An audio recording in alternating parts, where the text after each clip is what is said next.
Hello and welcome to this new section on classification. Very exciting. Classification is a very popular and important tool in machine learning. So I'm super excited to get started. Let's have a look.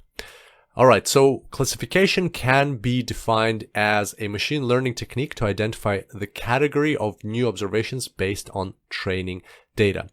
This is different to regression where we had to predict a continuous number. Here we use classification to predict a category.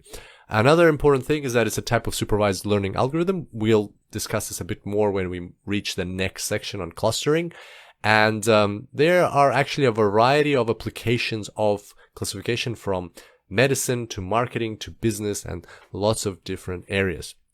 Let's have a look at a few. So for example, you have customers of a business and you would like to predict which ones are likely to stay and which ones are likely to leave.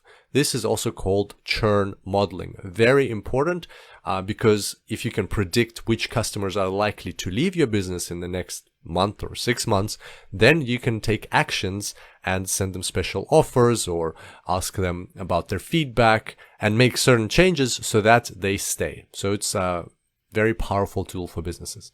Another application is email. So for instance, if you get an email, it might be classified as normal mail, or it might be classified as important and urgent mail and might have a special marker. Especially if using Gmail, you'll see those little chevrons or triangles at the beginning of a message saying that it's important.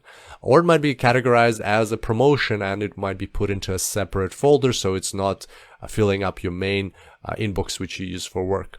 Or it might be categorized as spam. So spam filters have become very good over the past few years. We barely see any spam in our inboxes, and that is thanks to classification algorithms. And another application is image recognition. So for instance, here we have images of dogs and cats. Classification would be able to separate dogs from cats.